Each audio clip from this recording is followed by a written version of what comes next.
یہاں پر میں 3 دلائل ذکر کر دوں، اسی لیے میری انشاءاللہ گفتگو اب کنکلوڈ ہونی ہے کہ اہل تشیع جو ماتم کے اوپر دلیل دیتے ہیں، اس کے بغیر تو یہ نامکمل ہے بات. وہ کہیں گے جی ہمارے دلائل تو ذکر ہی نہیں کیے. تو جب تک اس کا ذکر نہ کیا جائے، اور آپ حیران ہوں گے کہ کس طریقے سے دھوکہ بازی دی جاتی ہے علماء کی طرف سے، عوام بیچاری معصوم ہے اس معاملے میں. پہلی دلیل دیتے ہیں جناب قرآن پاک سے ماتم کی.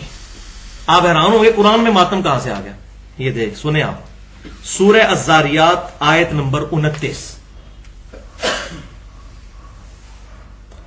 کہ سیدنا ابراہیم علیہ السلام کو فرشتوں نے بشارت دی سیدنا اسحاق کی کہ آپ کی یہ جو بوڑھی بانجھ بیوی ہے 80+ جس کی عمر ہو چکی ہے، حضرت سارہ، ان کے گھر اولاد ہوگی حضرت اسحاق علیہ السلام. اس کا ذکر آیا سورہ الذاریات میں آیت نمبر 29. تو جب انہوں نے یہ خوشخبری سنی تو اس میں الفاظ ہیں فسکت وجہہا، تو انہوں نے اپنا چہرہ پیٹا، اور ساتھ وہ ساری گفتگو کہ میں بانجھ ہوں اور پریشان ہوگی، بانجھ ہوں میں تو کسی کو منہ دکھانے کے قابل نہیں رہوں گی. اس بوڑھی عورت میں، یہاں بھی ہمارے معاشرے میں 50+ کسی کے گھر بچہ پیدا ہو جائے لوگ اللہ دیتا کہنا شروع کر دیتے ہیں اس کو. تو 80 سال کی جو عورت ہے اس کے گھر، تو انہوں نے جو ہے نا، یہ بعض لوگ کہتے ہیں حیرانگی سے، حیرانگی نہیں ہے. عربی ڈکشنری میں الفاظ، بعض مولوی ہمارے اہل سنت کے اس کا ترجمہ بھی چینج کرنے کی کوشش کرتے ہیں، لیکن ترجمے سب نے صحیح کیے ہوئے ہیں. ترجمے میں وہ کہتے ہیں نہیں جی ایسے ہاتھ رکھ لیا تھا. دیکھیں یہ فرقہ واریت کی لعنت ہے. حالانکہ فسکت آپ القاموس ڈکشنری اٹھائے اس میں ہوتا ہے پیٹنا، غم سے پیٹنا. تو انہوں نے چہرہ ایسے پیٹا، لیکن اس میں یہ نہیں کہ پیٹنا شروع کر دیا، بس ایک بار انہوں نے ایسے کیا. دیکھو شریعت کا حصہ بن گیا. یہ ان کا ذاتی عمل ہے، کسی پیغمبر کا بھی عمل نہیں، ایک پیغمبر کی بیوی کا عمل ہے. صحیح بھی ہو سکتا ہے، غلط بھی ہو سکتا ہے. اس کو دین کے طور پر اڈاپٹ کیا گیا. اس وقت ان کی حالت ہوئی، یہ بعض کا غم میں کسی بندے کے ساتھ ہو گیا. بعد میں کئی ایک معاملات صحابہ کے ساتھ بھی ہوئے وقتی طور پر، ان کی زبان سے کلمات نکل گئے. بعد میں جب توجہ دلائی گئی اور پھر توجہ یہاں بھی اگلی آیت نہیں پڑھتے، فرشتوں نے کہا کہ یہ آپ جو کچھ کر رہی ہیں اللہ تبارک و تعالیٰ کی طرف سے یہ بشارت ہے، ٹینشن لینے کی ضرورت نہیں ہے. بس یہ اتنا سارا واقعہ. وہ کہتے ہیں پیٹا، فسکت وجہہا، تو چہرہ پیٹا. یہ نہیں پیٹنا شروع کر دیا، بس ایک بار انہوں نے ایسے کیا. تو یہ کوئی شریعت کا حصہ نہیں بن جاتا. دوسری حدیث سیدنا اویس کرنی رحمت اللہ علیہ، جن کو صحیح مسلم میں نبی صلی اللہ علیہ وسلم کی حدیث ہے خیر التابعین من التابعین، تابعین میں سے سب سے بہترین شخص اویس نام کا ایک بندہ ہے. اگر تم اسے ملو تو اس سے دعا کروانا اپنے حق میں. یہ صحیح مسلم میں حدیث ہے. اویس کرنی تابعی تھے، اپنی والدہ کی خدمت کی وجہ سے حضور کی خدمت میں حاضر نہیں ہو سکے. اس وقت حالانکہ زندہ تھے لیکن آ نہیں سکے، اس لیے تابعی ہیں، صحابی نہیں ہیں. تو اویس کرنی کے بارے میں یہ بڑا مشہور کیا انہوں نے کہ جی جب ان کو خبر ملی کہ نبی صلی اللہ علیہ وسلم کے دانت مبارک غزوہ احد میں شہید ہوئے ہیں، تو انہوں نے اپنے ایک ایک کر کے دانت توڑ دیے. کا پتہ نہیں اے نکلے ایسی کہ پتہ نہیں اے، تو کر کے پوری بتیسی انہوں نے باہر نکال دی. یہ بھائیو یہ واقعہ کسی بھی اہل سنت یا اہل تشیع کے ہاں کتاب میں سند کے ساتھ تو پہلے دکھائیں. یہ بے سند چند صوفیوں نے یہ واقعہ لکھا ہے. اور صوفیوں میں جو اہل علم ہے جیسے علی بن عثمان اجویری ہیں، عالم تھے، کشف المحجوب میں ویسے کرنی پہ باب بند ہے. سب سے پہلے یہ واقعہ لانا چاہیے تھا، انہوں نے ذکر تک نہیں کیا اس واقعے کا. تو وہ پتا ان کو بھی تھا یہ سن سنا کے سننی والی بات ہے، نہیں کیا انہوں نے ذکر. اب ایسے کرنی میں یہ والا واقعہ، یہ بالکل بے سند سن سنا کے سننی والا واقعہ ہے، پڑھ پڑھا کے نہیں. یہ سب جھوٹا واقعہ ہے. سیدنا ویسے کرنی رحمت اللہ علیہ تابعی ہیں، ہم مانتے ہیں، اور یہ وہی تابعی ہیں جو جنگ صفین میں مولا علی رضی اللہ تعالیٰ عنہ کی طرف سے حضرت معاویہ رضی اللہ تعالیٰ عنہ کے خلاف لڑتے ہوئے شہید ہوئے. حضرت علی کے پکے حامی تھے، حضرت علی کے ماننے والے تھے. جنگ صفین میں ان کی شہادت ہوئی. ہم مانتے ہیں ویسے کرنی کو، بہت نیک آدمی تھے، لیکن یہ واقعہ ان سے ثابت نہیں. لیکن پھر بھی اگر کسی کی تسلی نہ ہو تو آخری تسلی کس سے ہوتی ہے؟ پکی سے، منطق والا جواب، علم الکلام کا. اس کے بغیر تسلی نہیں ہوتی. اور وہ پھکی یہ ہے کہ بخاری اور مسلم کی متفق علیہ حدیث ہے کہ سہل بن سعد کہتے ہیں، اور سہل بن سعد جو ہیں وہ مولا علی کے بڑے ماننے والے تھے. یہ وہی صحابی ہیں جن کے بارے میں بخاری مسلم کی میں نے وہ حدیث بیان کی تھی کہ ان کو ممبر پہ بلا کے کہا گیا کہ علی پر لعنت کرو، مروان کی اولاد نے، بنو امیہ نے. بخاری مسلم فضائل علی کا چیپٹر کھول دیں. تو انہوں نے کہہ مارا، انہوں نے کہا کہ آپ کہہ دو ابو تراب پہ لعنت. انہوں نے کہا ابو تراب نام پتہ ہی نہیں تمہیں کس نے رکھا ہوا ہے. یہ مولا علی تو بڑا خوش ہوتے تھے اس نام سے. پھر انہوں نے پورا واقعہ سنایا. ابو طلحہ یہ وہ ہیں بڑا محب, اور یہ شروع کے مسلمانوں میں سے ہیں, بدری صحابی ہیں. اس سے پہلے کے یعنی کہ شروع کے جو مسلمان ہیں مکی دور میں, ان میں سے سہل بن سعد. اور یہ الحمدللہ یہ وہی صحابی ہیں جن سے بخاری میں حدیث ہے کہ حضور ہمیں حکم دیتے تھے ہم نماز میں دائیں ہاتھ بائیں زرہ پہ رکھیں ایسے. یہ سہل بن سعد وہ صحابی ہیں پکے محب اہل بیت. تو بنو امیہ ہی کے دور میں انہوں نے حدیث بیان کی. وہ مجھے سمجھ نہیں آتی تھی کہ یہ 7 قسمیں کیوں اٹھاتے ہیں. وہ تو بعد میں پتا چلا نا کہ علی کے فضائل بیان کرنا جو ہے جرم سمجھا جاتا تھا. سہل بن سعد بخاری اور مسلم دونوں میں موجود ہے. غزوہ احد کا چیپٹر نکالیں. سہل بن سعد کہتے ہیں اللہ کی قسم میں جانتا ہوں کہ رسول اللہ کو جب زخم لگا اور آپ کے دانت شہید ہوئے تو کون تھا جو رسول اللہ کے زخم پر پانی ڈال رہا تھا اور کون تھا جو حضور کا زخم دھو رہا تھا. اللہ کی قسم علی مولا علی جو تھے وہ نبی صلی اللہ علیہ وسلم کا زخم مبارک دھو رہے تھے اور حضرت فاطمہ اس کو صاف کر رہی تھی اور خون رکتا نہیں تھا. تو حضرت فاطمہ نے ایک چٹائی جلا کر اس کی راکھ اس پہ رکھی تو خون رک گیا.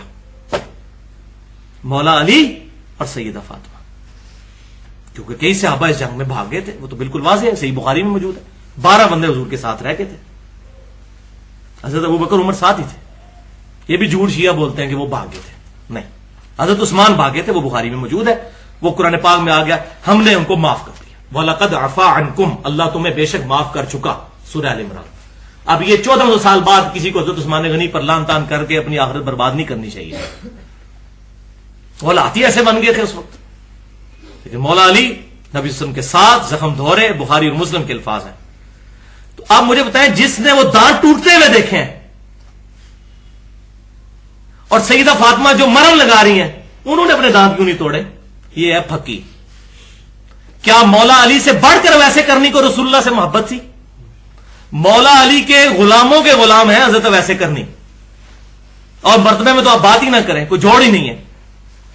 تو سیدنا علی جنہوں نے لائیو منظر دیکھا تھا حضور کے دانت ٹوٹنے کا, ان کو تو اسی ٹائم ایک پتھر لے کے اپنے دانت توڑ دے. تو کسی ضعیف سند سے بھی دکھا دیں, چلیں اس میں تو ہم صحیح سند مانتے ہی نہیں. ضعیف سند کیا کو واقعی جھوٹا ہی واقعہ دکھا دیں کسی کتاب میں کہ سیدنا علی نے یا سیدہ فاطمہ نے اپنے دانت توڑے ہوں کہ ہاں حضور کے دانت ٹوٹے تھے تو ہم بھی اپنے دانت توڑ دیں, نکالیں. یہ ہے علمی جواب. تو ہم مولا علی کے ماننے والے حضرت ویسے کرنی سے کوئی ایسی بات ثابت نہیں, اور بالفرض اگر ثابت بھی ہوتی ہمارے لیے کوئی حجت نہیں ہے. ویسے تو ہے ہی جھوٹ ہے, کیونکہ سیدنا علی جنہوں نے وہ لائیو منظر دیکھا معاذ اللہ, ان سے بڑھ کر محبت تھی کسی کو؟ جہاں اتنے بڑے بڑے صحابہ بھی جو ہے غزوہ احد میں دہشت کی وجہ سے بھاگ گئے اور سیدنا علی حضور کے ساتھ رہے. یہ بخاری مسلم کے الفاظ ہیں. اور حضور کے زخموں میں ظاہر ہے. اور اس میں ایک تلخ جملہ بولوں گا, بھائیو اولاد اولاد ہی ہوتی ہے. حضرت علی کو حضور نے بچوں کی طرح بچپن سے پالا. جو حضرت علی کی ایفیلیشن تھی نا حضور کے ساتھ, وہ کسی اور کی ہو بھی نہیں سکتی تھی. یہ نیچرل بات ہے. مجھے اپنے باپ کا جتنا درد ہو سکتا ہے نا, وہ خونی رشتے کے اعتبار سے بھی وہ ایک قریب. صحیح بخاری اٹھا کے دیکھ لیں, حضور صلی اللہ علیہ وسلم کے جسم مبارک پہ اوجڑی رکھ دی گئی ہے. ابن مسعود کہہ رہے ہیں ہم دیکھ رہے ہیں, لیکن کسی کی ہمت نہیں جا کے اوجڑی وہ اٹھائے. لوگوں نے جا کے حضرت فاطمہ کو بتایا, حضرت فاطمہ گھر سے آئی اور انہوں نے نبی صلی اللہ علیہ وسلم کی گردن مبارک سے اوجڑی اتاری. اولاد اولاد ہی ہوتی ہے. حضرت علی اور حضرت فاطمہ والا سٹیٹس کسی کا بھی نہیں ہو سکتا. اسی لیے تو حضور کہتے تھے میں اہل بیت کے معاملے میں تمہیں اللہ سے ڈراتا ہوں. صحیح مسلم انٹرنیشنل نمبرنگ کے مطابق ایمان والے چیپٹر میں 240 نمبر حدیث ہے کہ علی سے محبت نہیں رکھے گا مگر مومن, علی سے بغض نہیں رکھے گا مگر منافق. محبت علی از دا لٹمس ٹیسٹ آف ایمان. علی کا نام سن کے کسی کا چہرہ بگڑ جائے پکا منافق ہے, چاہے دیوبندی ہو, بریلوی ہو, اہل حدیث ہو. کر لے رفع دین جتنے کرنے ہیں, پگڑیاں جتنی لمبی مرضی باندھ لے, اور آمین جتنی اونچی مرضی کہہ لے, اور نعرے ربیع الاول کے موقع پہ جتنے مرضی لگا لے, پکا منافق ہے اگر علی کا نام سن کے اس کے منہ کے اوپر چہرے کے اوپر جو ہے وہ غصے کے آثار آ جاتے ہیں. ہم ایویں رونا رو رہے ہیں. حضور صلی اللہ علیہ وسلم خود بتا گئے ہیں کہ علی سے محبت نہیں رکھے گا مگر مومن, علی سے بغض نہیں رکھے گا مگر منافق. صحیح مسلم کتاب الایمان 240 نمبر حدیث. الحمدللہ. اور تیسری دلیل ان کی ہے مسند امام احمد میں سے. یہ بھائیو یہ ہمارے گلے میں پھنسی ہوئی روایت, اور یہ بھی غلام مصطفیٰ ظہیر صاحب اللہ تعالیٰ ان کو جزائے خیر دے, انہوں نے ایک ٹاپک لکھا تھا غم حسین کے نام سے السنہ رسالے میں. انہوں نے یہ روایت اس میں چھاپ دی اور ماشاءاللہ انہوں نے بڑا اچھا جواب دیا. ان کی علمی اعتبار سے میں قدر کرتا ہوں, باقی جو ان سے اختلاف ہو اپنی جگہ. تو یہ مسند امام احمد جلد 6 صفحہ 274 پر انٹرنیشنل نمبرنگ کے مطابق 26,391 نمبر روایت ہے.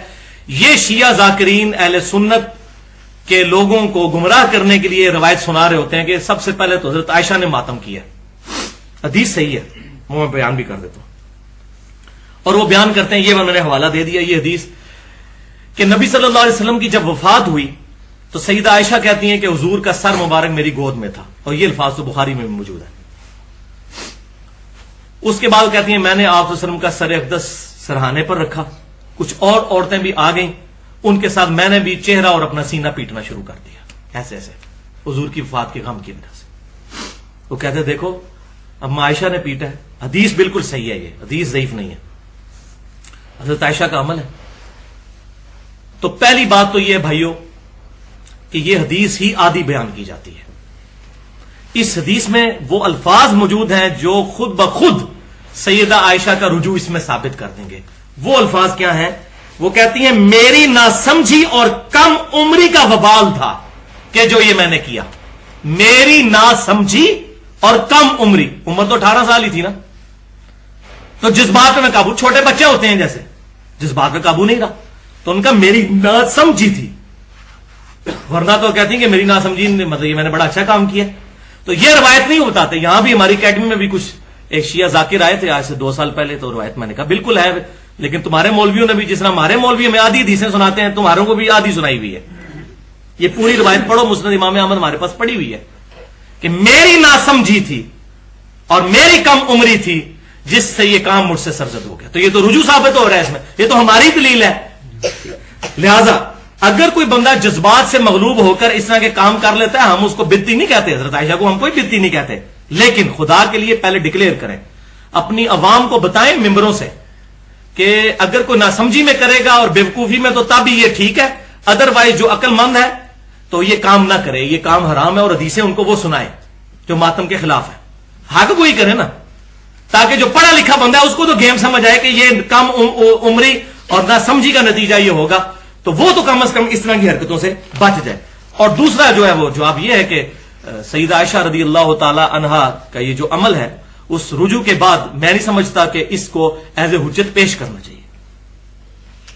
اور میں اس میں یہ بھی کہنے کی جرت نہیں کرتا کہ حضرت عائشہ کی یہ ذاتی رائے ہے، کیونکہ میں سیلفی نہیں ہوں، میں سلفی ہوں. حضرت عائشہ ہمارے لیے بہت محترم ہے الحمدللہ، لیکن حدیث کے مقابلے میں بات ٹکرائے گی تو ہم چھوڑ دیں گے. لیکن جب ٹکرائے گی، جہاں نہیں ٹکرائے گی نہیں چھوڑیں گے. لیکن الحمدللہ یہاں پر ان کا رجوع بھی ثابت